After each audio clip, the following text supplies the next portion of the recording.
जो धन छल कपट झूठ और अन्याय से कमाया है वह जीवन में अशांति और बेचैनी पैदा करता है। ऐसे धन को धर्म के काम में लगाने का औचित्य नहीं है। जो धन किसी के आंसू निकाल कर कमाया हो, किसी को दुखी करके कमाया हो, वह ठीक नहीं है। आज सबसे बड़ा पापी वही है जो परिग्रह करता है। तो दोस्तों, स्वागत करता हूं आप सभी का हमारे इस नई वीडियो में। अगर आपने अभी तक हमारे चैनल को सब्सक्राइब नहीं किया है तो कर लें, ताकि आपको हमारी आने वाली वीडियो की नोटिफिकेशन मिलती रहे। कपट, छल तथा प्रापंच से देवता भी मुक्त नहीं। देव भी अपनी प्रभुता की अखंडता को बनाए रखने के लिए वे भी छल, कपट तथा प्रपंच से मुक्त नहीं हो पाते। देवों के प्रमुख होकर भी इंद्र ने गौतम ऋषि का छादवेश धारण किया था, अहिल्या के साथ बलात्कार किया। क्या यह इस बात का प्रमाण नहीं है कि कपट के विरुद्ध देवताओं का मानस भी दृढ़ नहीं है? कपट, छल, कपट, कुटना, रचना तथा कपट भाव की दृष्टि से एक ही कुनबे की है। मनोभाव एवं विकारों में कपट अधम श्रेणी में आता है, क्योंकि स्वभांग भरने की कला में यह अत्यंत प्रवीण होता है। प्रत्यक्ष रूप में यह भी माना गया है कि प्रतीत हो नहीं होने जैसा अन्य विकार यथा काम, क्रोध, लोभ आदि अपने स्वाभाविक रूप से व्यक्ति में दिखाई दे जाते हैं, किंतु कपट उस मीठे कैप्सूल की तरह होता है जिसके अंदर दाहक विष भरा होता है तथा सेवन के पश्चात ही इसका अस्तित्व का आभास होता है।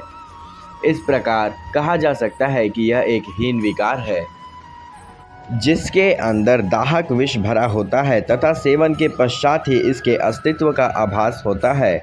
इस प्रकार यह कहा जा सकता है कि एक हीन विकार है।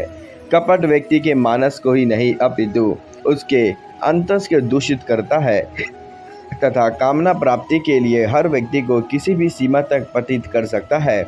इसका वेग इतना प्रबल होता है कि विवेक या अंत्य प्रजा का महत्व खो देते हैं। व्यक्ति व्यक्ति के मध्य हो, राष्ट्र राष्ट्र के मध्य, युद्ध अर्थहीन हो गया, कूट रचना ही सर्वोपरि हो गया। कपट शब्द का विकास के दौर में अब कूटनीति कहा जाने लगा है। व्यक्ति व्यक्ति के मामले में छल प्रपंच अब कपट न कहा जाकर कूट रचना कही जाने लगी है। पहले किसी को कपटी कह देने मात्र से उज्जेती होकर भड़क जाता था। इसे वह अपनी प्रति एक गाली की तरह अनुभव करता था। अब कपटी कहकर एक कुशल कूटनीतिज्ञ कह दो, वह हर्षित होकर अपने प्रति अनुग्रहित हो जाएगा। आशा यह है कि कपट से आज चोला बदल गया है। कभी कपट से अर्थ धोखा, फरेब, बेईमानी तथा दंगाबाजी से आज तक इस कपट के अर्थों अपने हित में साकार मानव रूप से बदला गया है। वैसे कपट एक अंतर व्यापक है। एक व्यक्ति को धोखा देना, छलना या उसके प्रति विश्वासघात करना ही कपट नहीं है। उसे भति भ्रम करना तथा संशय युक्त सफलता को झांसा देकर अपना हित साधना ही कपट है। 1947 में भारत स्वतंत्र हुआ। फूट डालो और राज करो, यह कूटनीति का प्रयोग करके आज़ादी के साथ भारत को विराजमान का अभिशाप भी मिला था। पाकिस्तान अंग्रेजों के कपट की उस अपेचना को जिससे देश भारत भी आज भी भुगत रहा है। कपट अपनी चाल और सफलता के लिए उन विश्वासों का सहारा लेता है, संवेदना, मूल्य, कर्तव्य तथा सहयोग जैसे प्रभावी भावों को प्रत्यक्ष आड़ में रखता है तथा दैनिक भी एहसास नहीं होने देता कि उसकी भावनाएं दूषित है या इसके कोई पीछे स्वार्थ छिपा है।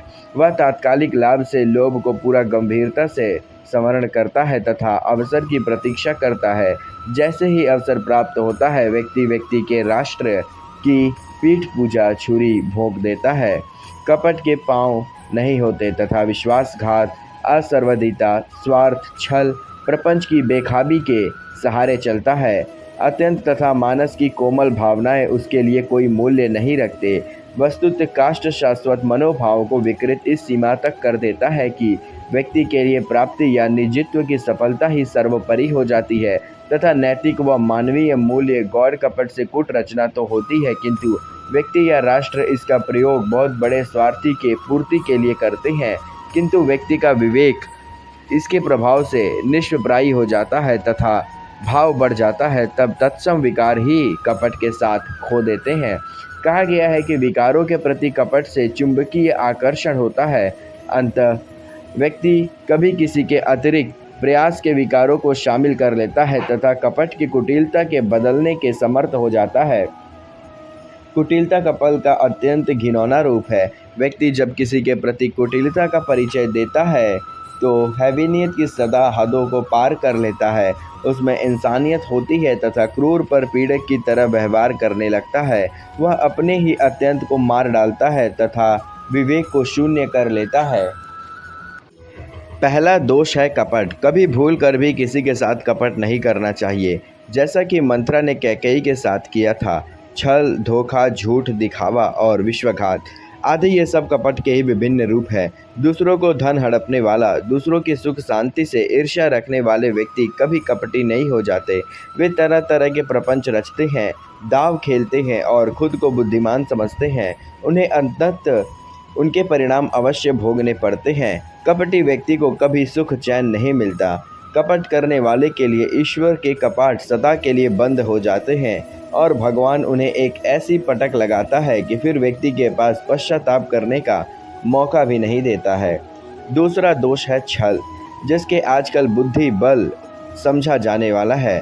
साधु वेश में रावण ने भी सीता के साथ छल किया था। इसके परिणाम में ही उस महाबली और विद्वान रावण का भी सर्वनाश का फल भोगना पड़ा था। अपने स्वार्थ या अहंकार में कभी किसी के साथ छल नहीं करना चाहिए, अन्यथा उसका फल अवश्य भोगना पड़ता है। तीसरा दोष है छिद्र। छिद्र का अर्थ होता है कभी दोष, व्यसन यानी बुराइयाँ।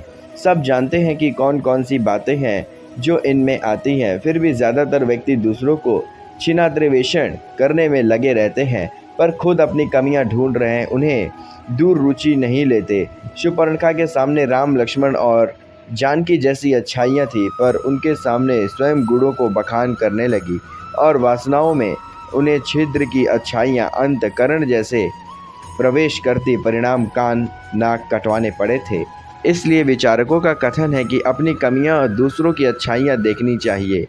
यही आत्ममोथन का मार्ग तथा आत्मविकास का उपाय है। जिस प्रकार से अनेक छिद्रायक होने के कारण छलनी में दूध या जल कुछ भी नहीं ठहरता, उसी प्रकार यदि हमारे अंदर भी कमियां ही कमियां हो तो कोई भी अच्छाई ठहर नहीं सकती। इसलिए सबसे ज़रूरी है कि अपनी कमियों को छिंद बंद करना, अर्थात अपने दोष को दूर करना। यह सरल नहीं है, किंतु दृढ़ इच्छा शक्ति वालों के लिए असंभव भी नहीं है। छल कपट से दूर रहते हुए अपने व्यक्तित्व के छिद्रों को भरने के लिए यदि सतत सचेष्ट रहा हो जाए तो ईश्वर की समीपता का सच्चा सुख और अद्भुत मानसिक शांति मिलती है। इससे आचरण सुधरता है, कार्य और व्यवहार बेहतर हो जाते हैं, साथ ही साथ चिंतन भी निखर जाता है, मन का मैल भी धुल जाता है। निर्मल मन, स्वास्थ्य तथा सद्गुरु का आशीर्वाद हो, इसके कृपा अनुभूति स्वयं होने लगती है। पल पल पर पग और दिव्य चेतना का अनुभव होने लगता है, जिसकी खोज हमारे ऋषि मुनि और मनीषी करते हैं।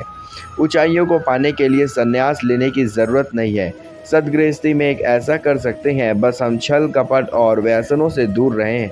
आनंद स्वरूप परमात्मा में हमें घर, परिवार और समाज में ही हर जगह मिलने जाते हैं। किसी न किसी रूप से वह खुद हमारे पास चले जाएंगे। सच्ची मित्रता में छल कपट करने वाला व्यक्ति अपने भविष्य की उन्नति के मार्ग को बंद कर लेता है। मित्रता में सदैव निस्वार्थ भाव से कार्य करना चाहिए। जो लोग इस भाव से मित्र धर्म का पालन करते हैं, उन्हें समाज में विशिष्ट पहचान मिलती है। कई बार अपने आसपास इस तरह की बातें होती होंगी, जैसे तुम बड़े 420 हो या फिर वो एक नंबर का 420 निकला।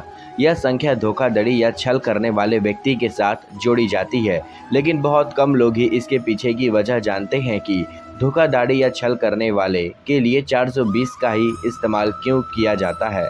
इसकी जगह 419 या 520 क्यों नहीं कहा जाता।